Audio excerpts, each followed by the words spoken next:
Dubai के तेल business पर का अंधेरा मंडराने लगा क्योंकि दुबई के जमीन में तेल का लेवल कम होना शुरू हो गया है और शेखों को इस बात की परेशानी होना शुरू हो गई है। इसीलिए वो चाहते थे कि वो अपना इंफ्रास्ट्रक्चर ऑयल बिजनेस से कन्वर्ट करके टूरिज्म में प्रमोट करें, ताकि अगर तेल का बिजनेस न भी रहा तो वो टूरिज्म से अरबों दौलत कमा सके। इसीलिए क्राउन प्रिंस मोहम्मद बिन राशिद मखदूम ने 14,000 करोड़ रुपयों का एक प्रोजेक्ट सोचा। हर साल दुबई में 50 लाख टूरिस्ट घूमने फिरने आते थे, जिससे वो बढ़ाकर 150 करोड़ कर देना चाहते थे। लेकिन उसमें दिक्कत ये आई कि दुबई बहुत छोटा शहर था।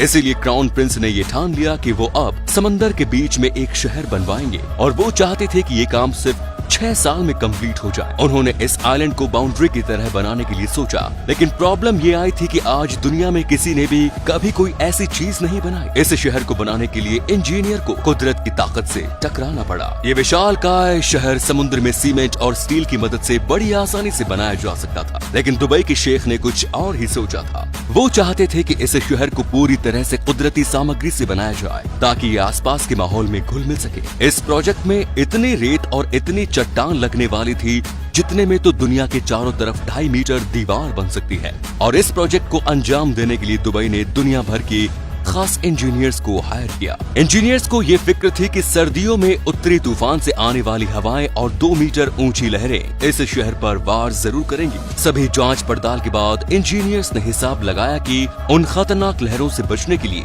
उन लहरों से करीब 3 मीटर ऊंची और 11 मीटर लंबी दीवार बनानी चाहिए। समंदर में दीवार खड़ी करने के लिए करोड़ों रुपए के 3 जॉर्जेस मंगवाए गए, जो कि समंदर में रेत लाकर डालते जा रहे थे। अब समंदर में रेत का थमे रहना आसान नहीं था, इसीलिए रेत को थामे रखने के लिए इसमें 6-6 टन के पत्थर डाले गए। इस विशाल प्रोजेक्ट में कुछ भी पत्थर के भरोसे नहीं छोड़ा जा सकता।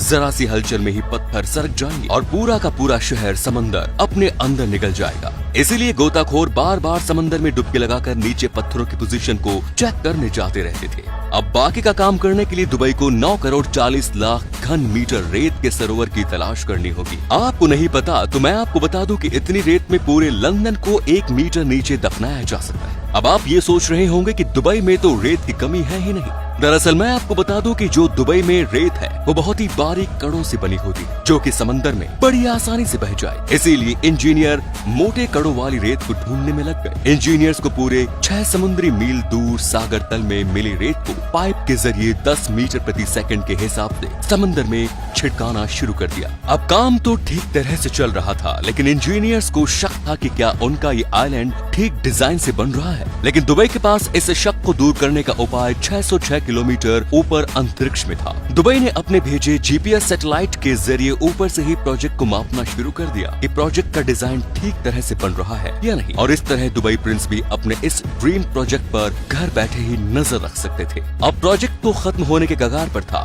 लेकिन ऐसे प्रोजेक्ट्स में जब काम खत्म हो जाता है तभी कोई प्रॉब्लम जरूर खड़ी होती है। दरअसल उन्होंने देखा कि समुद्र का पानी योजना अनुसार द्वीप के चारों तरफ नहीं घूम रहा है। लोगों ने इस आइलैंड के छोटे से हिस्से के लिए भी लाखों डॉलर खर्च किए और ठहरे हुए पानी को तो वो बिल्कुल बर्दाश्त नहीं करेंगे। इस समस्या का समाधान इंजीनियर्स को जल्द ही ढूंढना होगा। इसका सलूशन इंजीनियर्स ने ये निकाला कि अगर वो दीवार में 2 छेद करें तो उन होल्स में से ताजा पानी बहकर चारों तरफ फैल जाएगा और दूसरी तरफ भी ऐसा ही कुछ करना होगा ताकि वो पानी बाहर की तरफ निकल सके।